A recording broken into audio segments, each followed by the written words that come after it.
It's just about time for the holidays. You know, the holidays are a perfect time to gather together.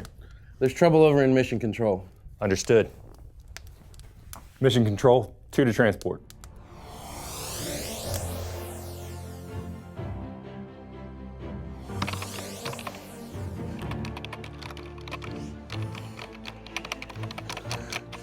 Kyle, this is serious. According to these readings, we have a teacher drifting toward the holiday break. The holiday break?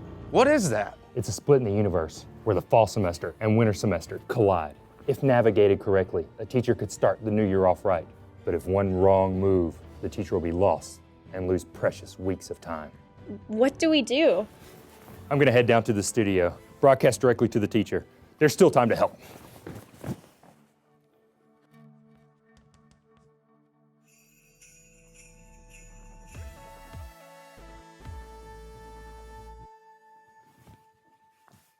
Welcome to Launch Your Classroom. I'm Kyle Pope. The school halls are decorated, your students are buzzing with excitement, and teachers are looking forward to a much needed rest. That's right, the time we have all been anticipating is finally here, the holiday break. The holiday break affords us as teachers the opportunity to relax. Take a second, pat yourself on the back. You have made it to the halfway point in the school year. From August until December, you've been taking care of your students, but now it's time for you to take care of yourself. So sleep in, go to that restaurant that you've been meaning to try, and catch up with friends, both old and new. But don't get too caught up in that relaxation, because after you've had time to distress, it's going to be time for you to reflect on the first half of the school year. Did you get through all your planned curriculum? Did you use every procedure that you think you needed for your class? Evaluating what went right and what went wrong is key to improving yourself as an educator.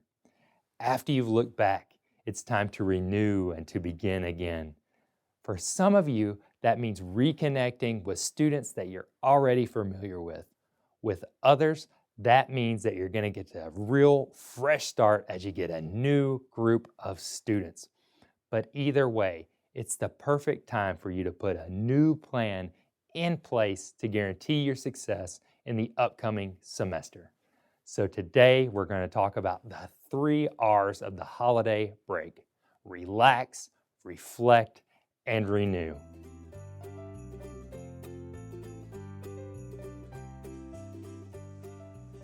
Hey, how are you? It's been a long semester.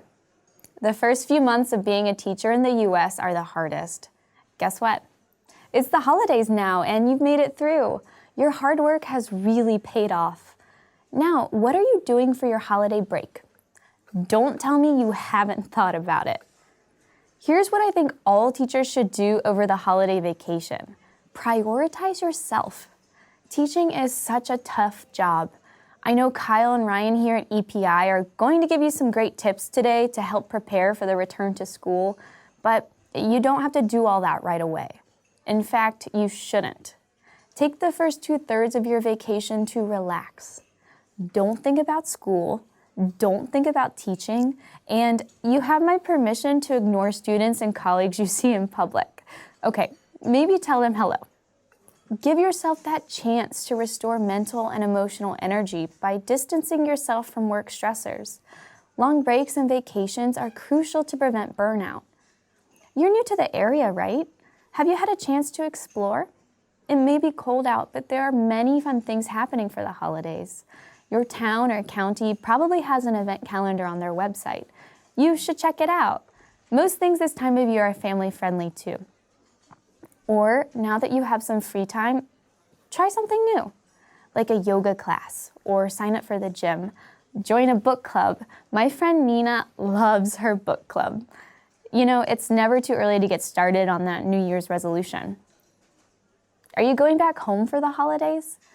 Even if you're staying in the US, one of the most rejuvenating things you can do is spend quality time with family and friends. Even with distance, everyone you love is just a Skype call away. Technology is so amazing.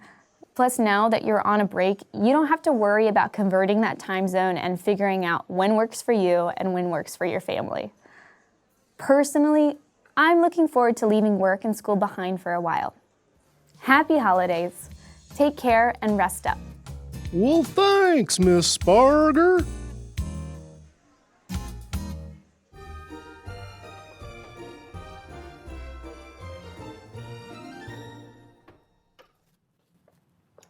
Like Amanda said, the holidays are a great time to rest and recharge that passion for teaching.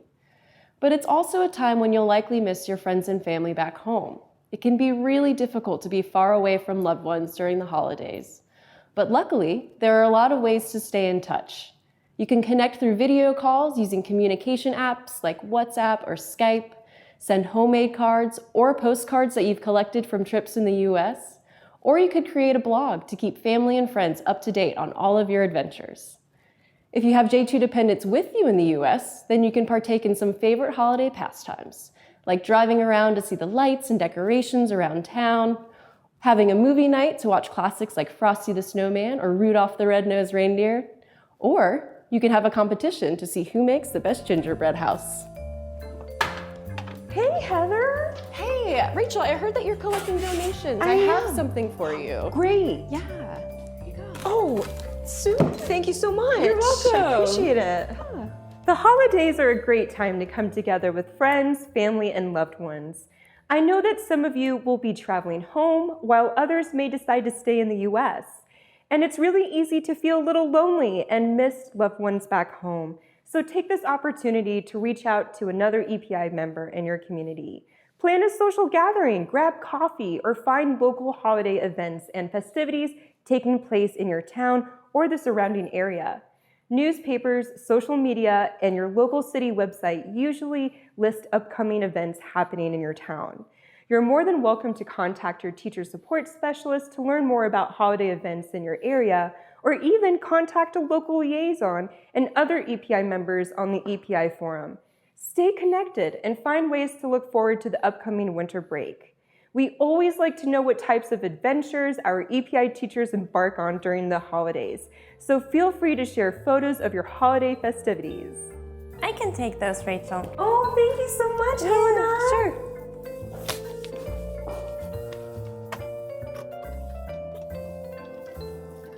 The holiday season in the United States is a unique blend of many different traditions, both religious and secular. A wide variety of cultures celebrate holidays in December, from Hanukkah to Christmas and Kwanzaa, all the way to the New Year's celebrations. No matter the cultural background of the observance, these holidays have joy, celebration, and community in common. In addition to your own personal celebrations, try going out and seeing a seasonal play or ballet, often performed annually at a local community theater. Volunteering, going ice skating, and making traditional dishes with friends and co-workers are all ways to experience the holiday season in the United States. If you want to send a holiday card or gift but are unsure what holiday the recipient celebrates, just say Happy Holidays or wish them well as the new year begins. Samuel, do you want to take over? Thanks, Helena. It's so important to relax, but don't forget about your profession. During the holidays, you can make use of all kinds of resources to develop yourself and prepare for the new year. Take some time to catch up on our past Launch Your Classroom episodes, or maybe grab a book on education from your local library. You may have had something that you wanted to try out with your students this past semester, but you may have not had the time to put it into practice. This break gives you the perfect opportunity to bring those great ideas that you had last semester into reality. The end of the year in the United States is a traditional time for new beginnings, so think about how you would like for your classroom to look when you return in January, and then you can plan out the steps that you will take to make that happen.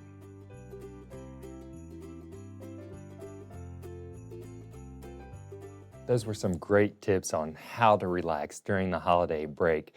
Here with me now, I have Ryan Hennessy back. Ryan, welcome back. Thank you. I'm very relaxed. All right, great. So we want to move on to our next R now, the reflection period. So when you're thinking about reflecting back onto your previous semesters, what are the most important things to consider? I think first and foremost, Kyle, you have to reflect on whether or not you've been effective at growing students. That's the name of the game. That's what a teacher does. So you need to think about your methods. You need to think about student engagement. Were you able to do the things, in August or at the beginning of the year, we're full of ideas. This year I'm going to do this year I'm going to do that. And then what happens is the reality of the rush sets in. This is a great time to reflect on whether or not you could get a little closer to what you wanted at the beginning. The second thing is how your classroom's running. Is this the time to add in the routine to take care of the little thing that's cropped up that you didn't see coming? Anything like that just keeps your classroom from running more smooth. That's a great time to reflect on that. Yeah, great advice. So when I was teaching, I had the block schedule, which meant that after the holiday break came back, sometimes there was a period of testing, but usually I got a brand new set of students. So it was like a nice, clean reset for me. But you taught in traditional, where you kept the same students year round. So what are maybe some unique challenges that you faced getting back into the classroom with those same students? I think you've kind of hit on it, and that is, as bad as you may need a fresh start, or as bad as the students want a fresh start, you don't really get a true, legitimate fresh start. They come back from a big holiday. Many of them have been playing with new toys a lot during the time, and suddenly they're back looking at you again. They got to get back into a routine. So you do have to re-engage them in the learning and how your classroom runs. That is a huge challenge in the traditional schedule. Oh, good. So looking overall at kind of the timeline, most teachers will get approximately 2 weeks for the holiday break. How should we spend this time to make sure that we're maximizing our relaxation, our reflection, and then our renewal later on? Yeah, it goes quick. I don't think there's a prescribed time. You have to do what feels right, but I think Amanda would agree with me on that. You've got to look after yourself. So for me, I would do half the time for myself to enjoy my holiday. I have family, things like that. And then I take the other half and I kind of break it into 2-day chunks. I'm going to think about my professional, the delivery methods I've used and the things that I was talking about before. I'm going to think about my routines, my management. And then the last 2 days I wanted to devote kind of to, my colleagues, working in teams, maybe my professional learning communities, things like that. And then that gives me one more day before I go back. I don't want to do all that stuff right at the end. Right. Yeah, because if you wait until that last minute, when you get back into the classroom, you're going to undo all that relaxation you had because you're going to walk back into those same stressors. Not to mention it's not going to work. Yeah. And you're going to find yourself back in that rut again. Yeah. Very good. Thanks, Ryan. My pleasure.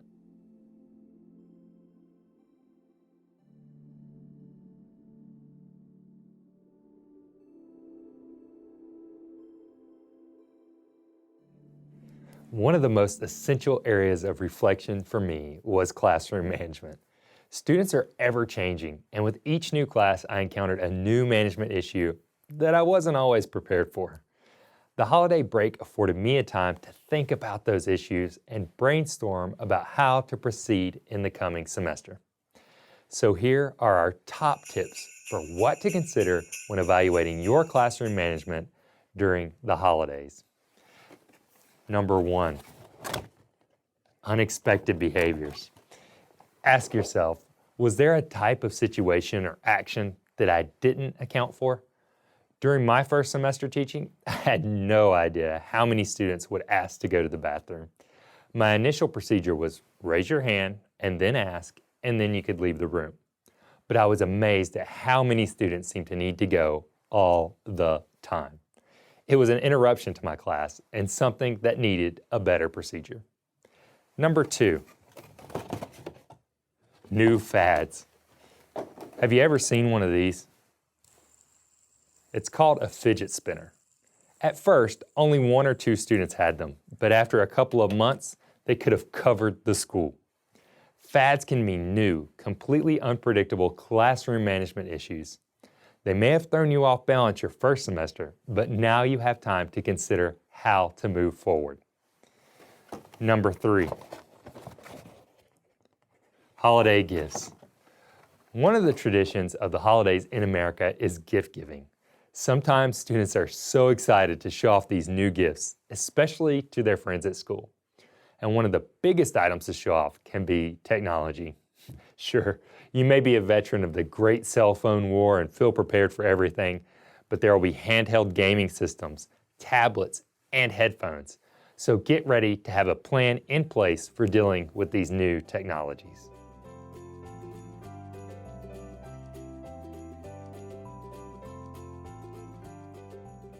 It's very important to evaluate your classroom management, but equally as important is reassessing your progress in the curriculum. Did you get too far ahead or behind? Is there something you covered but it didn't quite stick in the students' memories? Or were you on a block schedule and realized 1 or 2 units could use some trimming for future classes? The holiday break is perfect for figuring out how to use your time efficiently in the upcoming semester so you can cover all the course material and set your students up for success. One item that is essential to helping you achieve this goal is a pacing guide. Here's a free pacing guide that we've created for you to download from the link below the video. The one that we're showing you now is particularly good for high school and middle school teachers, but can also be modified for elementary school. As a pacing guide, its primary purpose is to help you plan your curriculum timeline moving forward. So what you'll want to do is start by entering all your units in the left-hand column, then move over to your curriculum standards and list off which standards you'll be covering in that unit. For ease of use, I like to put a link to my state standards above the chart so I can quickly check them when needed. Then you'll want to list out your major unit topics and what activities you're going to use to make sure that you're covering both your topics and standards. Last, you'll look at the material you're planning to cover and decide how many days it'll take you to completely teach the unit. After you get your pacing guide filled out, you'll want to get out the calendar and make sure your planned days match up to the days left in the semester or school year. If not, you may need to expand or reduce your days for a given unit. Remember, this pacing guide can change as your student and curriculum needs change. Keep it up to date and you'll always have a plan for moving forward. Like many good educators, you've probably been crunching data all semester to check on your own instructional effectiveness. Although data is a wonderful tool, it doesn't always paint the whole picture, especially when it's old data. Something that students successfully completed in the first part of your year may be forgotten several months later. So you need to gauge where they're at when they re-enter your room after the holidays. This is where a Reentry Ticket comes into play. It serves 3 major purposes. It lets you know which one of your lessons was memorable. It lets you know which topics you need to revisit to make sure your students are successful. And it also helps reignite student memory as they reflect on what they've learned. Start with 2 simple questions. Which topic do you remember the best? And which topic do you remember the least? You may want to provide a brief list of major topics that you covered during the first part of the year to help students make their selections. Then, if you want, make it fun. Ask the students to tell you something that happened over the holiday break. You can use this later to help you build rapport. After you have collected the reentry tickets, take the time to analyze them. Use your student responses to inform what and how you teach moving forward. This may mean reteaching part of your curriculum or just doing a simple review session, but either way, you'll have found the gaps in student learning and help prepare them for the next stage of the school year. For we adults, and especially we busy teaching adults, breaks from school can seem really short. And if you're like me, you probably spend at least some time every day thinking about school. Your students, however, are probably not thinking about school. Their winter break is a time that they may spend with family, celebrating holidays. Some of them are going to get gifts, and most certainly most of them will break up that routine that you've had them operating in for a few months. It's good for them to get a chance to relax, but the routine break is probably going to carry over into your classroom when they return. So it's important for you to be intentional about those first 2 weeks in the new semester. Day 1, I try to be engaging. Think fun, but with a purpose. Remember that this is the best time to set a new tone for your classroom. One way to do that is to act as though everyone in the classroom has forgotten nearly everything. I usually started my day one back by introducing myself to my students as though it were the first day of school. Then, I would choose a routine to review, usually one that is most important for them to know so that my class runs the way I need it to. And I would spend up to 5 days reviewing those core routines. Good morning. Good morning. I guess I really should start with the obvious, right? Who am I and what is this? My name is Mr. Hennessy. What? Now we'll start real simple. Again, you know who I am now. And the very first thing we need to learn how to do is how do we enter our class in the morning? I'm going to act it all out for you, okay? But before I start, does anybody remember who I am? Day 5. Maybe you've planned a new routine or made some changes to an old routine that didn't work. After you're sure that students are back into those main routines that you've been reviewing, around day 5 is a great time to introduce changes or new routines. But don't forget, fun with purpose. Adding and changing routines at that time, that day 5 mark, is the perfect time because it gives you time to practice and tweak both old and new routines within that 2-week frame. All right, so it's been a great week. Really getting to know you guys, and I hope you all remember my name is Mr. Hennessy. I'm your teacher. Now, you've learned the hand signals in my classroom, but I do have one new signal that I want to teach you all. Since we all need a little time and to make sure everyone gets a fair chance to think before someone answers, I'm going to show you a signal to let me know when you're thinking of the answer. So if I asked, what is a quadrilateral? You will do the thinker's pose. That was good. I didn't see everyone doing it. Let's do it one more time. Great. Everybody did it. Super. Let's move on. Day 10. So by day 10, your students are kind of over it. But that's good. Remember, you want them to internalize routines to the point that they know them and don't even have to think about them before they're doing them. And when they're doing that, you're going to see results in your class. So, when the students are saying things like, we know how to do that routine, or we know your name, that's a great time for you to wrap it up. And you can do that in a fun way. But remember, fun with purpose. Good morning, class. I'm so glad to see you all. I can't believe it's been 2 weeks already. So I'd like to start today by introducing myself, okay? So my name is Mr. Hennessy. Well, you guys know that? All right, I'll skip that part. So let's go on to the next thing you need to know about my classroom, all right? How you come in the morning. Very important. All right, I'll skip that one. Let's go to another very important thing. I want to review what you're going to want to do if you need think time, okay? It's real. All right, so if you know all this, I guess I can give you one of the most important tests you're going to take from now until the end of the school year. It's very important, and there's only one question. That's the bad news. The good news is if everyone gets it right, we're going to go to recess 5 minutes early. Sound good? All right, here's the question. What is your teacher's name? Any word from our teacher?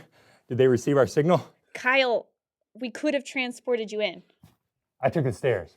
Anyway, the teacher has been watching. They've learned all the strategies they need to navigate the holiday break.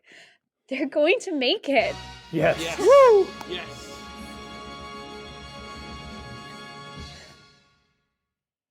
Today we talked about how to make your holiday break both enjoyable and valuable.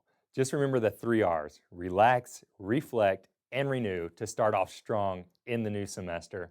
And we want to give a very special thank you to all of you who have watched and supported Launch Your Classroom this year.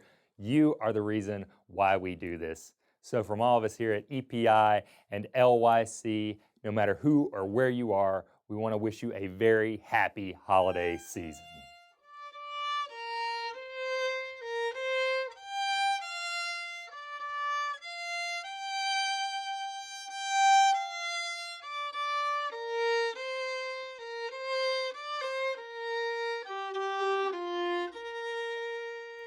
Should all the acquaintance be forgot and never brought to mind? Should old acquaintance be forgot and days of old lang syne? For old lang syne, my dear, for old lang syne, we'll take a cup of kindness yet for days of old lang syne. Have a great holiday, everybody, and we'll see you in 2019.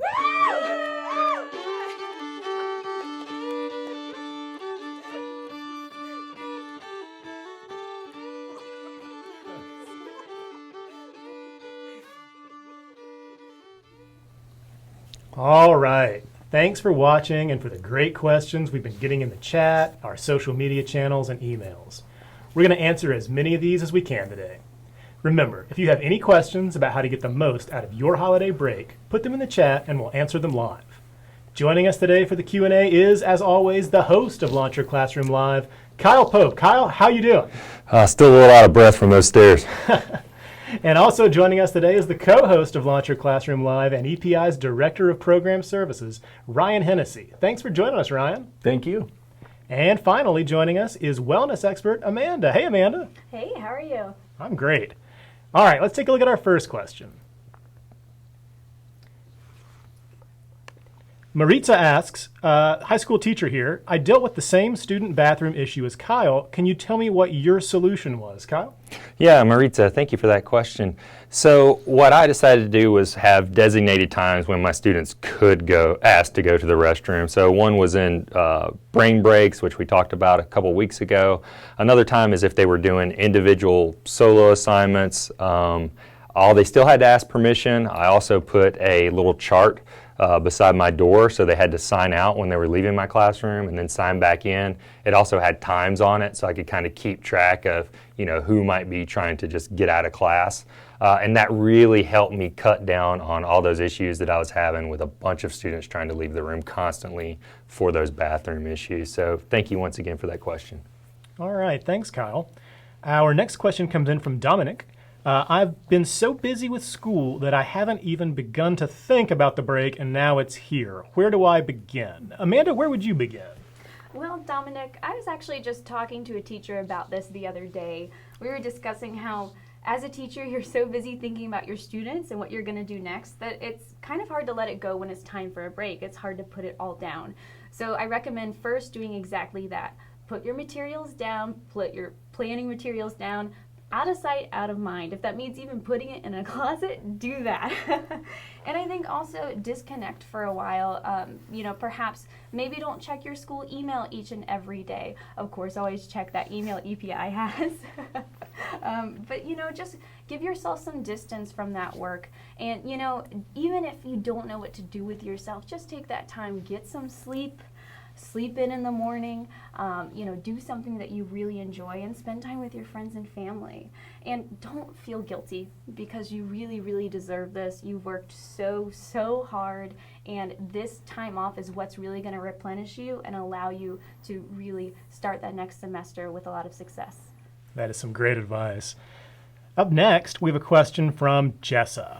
How do you feel about letting younger students do a show and tell for what gifts they got over the holidays? Ryan, any ideas for this one? Sure.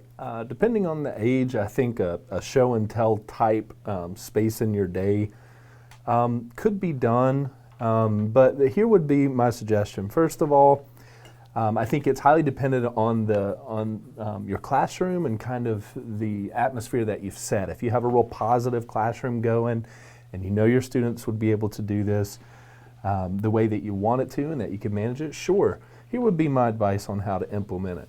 I would not take a large chunk of instructional time, especially when you first return, to give students 30 minutes or 45 minutes where everyone gets up, shows and tells about something, for a number of reasons, but mainly because it tends to kind of degenerate and maybe even disrupt your day as you're trying to get back and set those routines back. Instead, maybe you would try adding an additional 5 minutes or 7 to 10 minutes after those brain breaks, or maybe even incorporate those into brain breaks and have the students mingle and tell one another. They're still going to get an opportunity to talk about what they're really excited about. It's going to take less instructional time, and it'll be a whole lot simpler for you to manage. Great question. Thank you. Well, thank you, Ryan. We have a question from Leonora. What are some of the wellness programs the school offers for teachers, and can they also make them available during breaks? Kyle? Hey, Lenore, thanks for this question. So in my personal experience, I haven't seen a lot of wellness programs that are necessarily offered by them school themselves, but I have seen a lot of teachers that have taken it upon themselves to maybe give out free lessons. At my school, we had a teacher that was really into yoga, and she said, hey, if anybody wants to come to the media center after school's over, we'll have a yoga lesson, and kind of set up things that way. I know so a lot of times too that communities will use the schools, especially gymnasiums and stuff like that, for specific wellness programs. And a lot of times, especially if you get into middle and high schools, they have like a workout center within the school with some machines. Am I missing anything, Ryan? Did you have any particular wellness programs at your school? Yeah, I think we had a sunshine committee. I know that they had formed up teams if you wanted to be involved, and they measured out how far it was across the different buildings, and so they would spend a little time after school or whenever they could as a team.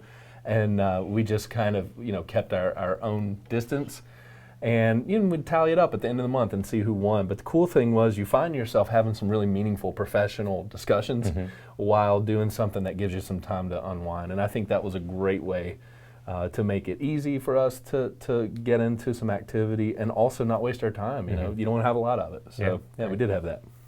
All right, thanks, guys. Our next question comes in from Rolando. What is more important, stopping to review for some students or making sure you're getting through all of your curriculum? Kyle? Yeah, that's a wonderful question, trying to find that balance sometime. What I tried to do throughout the year was always dedicate some class time every single day to doing review.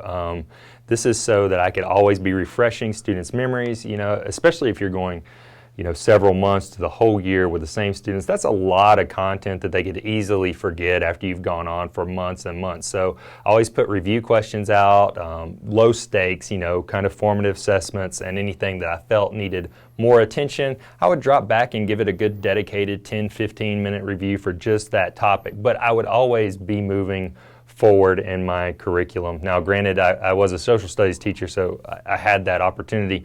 Sometimes with other classes like math, for example, you may have to stop everything to reteach one portion of the lesson to move on, and that's perfectly fine. But if you can always do both at the same time, and that's what I would recommend. Thank you. Okay. Our next question is from Dahlia. Sometimes I get lost in a break. Any good tips for motivating myself to get back to work when the time comes? Amanda, I think I've experienced this before. Dahlia, for sure. This is a way that I feel a lot, Johnny feels, and I think that a lot of people feel. You get so into relaxing because relaxing is really, really nice, especially when, as I said before, when you really deserve it because you're a hard worker. But I think take your break, know how many days that you have, and pick that day when you know that you're going to start working on things. And you got to be realistic about how long it's going to take you. You can't get everything done in a day. You can't get everything done in 12 hours. So make sure that you're giving yourself that time. And treat that day as your deadline. You're going to get started, you're going to get to work. But also, you can still be in vacation mode a little. You don't have to work all day. You don't have to do an 8-hour work day. I would say even tackle something at first that you're really looking forward to. Maybe you're designing new anchor charts and you're a creative person. That's something that you enjoy. Do that first. Get yourself in that mindset, that school mindset, preparing for things, so that then you can start checking your items off your list. Also just visualize yourself succeeding, starting that semester out really strong. I think that's powerful. Keep that positivity, be as excited as possible, and know that you got this. You have the skills, you have the knowledge, and you have the time. All right. And we've got another question here from Casimir. In your experience, what should you do if students resist new rules? Ryan? Yeah, I think there will always be some level of resistance to new rules and new procedures, just because it's often easier for any of us to rely on the old ways, the old rules, and then change comes, and that's not always comfortable. So Casimir, in my experience, what do? You take it in stride, you stay the course. Whatever you do, you don't want to lose your cool about it. You don't want there to be a moment or an interaction where you find yourself giving really what amounts to an ultimatum, which would be something like, okay, well, these are the rules, and if you're in my class, you're going to follow them, or I'll write you a referral. You want to stay away from those. What you do is exactly what you did when you instated your first rules, and that is you teach them, and you teach them, and you reteach them, practice them, be fun, but with a purpose. Find a way to make it fun. Have the students come up and act out the new rule and how to do the new rule incorrectly, and have the other students hold up, like the Olympics, hold up signs, grade them. If you're creative and you think about how to make this fun, the students will most likely come around. So you just stay with it. And again, don't lose your cool. Have a little fun with purpose. Thank you. All right, everyone. That's all the questions we have time for today. Thank you so much for your support and participation with Launch Your Classroom this year. Brand new episodes are on the way, starting in early 2019. So make sure you've signed up to receive notifications from this channel. Just click the bell icon above to stay up to date. Remember, today, Friday, December the 21st only, EPI is offering the entire series of Launch Your Classroom ebooks for free. Follow the link in the episode description below to get your copies today. And remember, to stay up to date on all the free professional development that EPI offers, subscribe to our YouTube channel and sign up for notifications. From everyone here at EPI, we hope you all have a wonderful holiday break. We'll be back in 2019.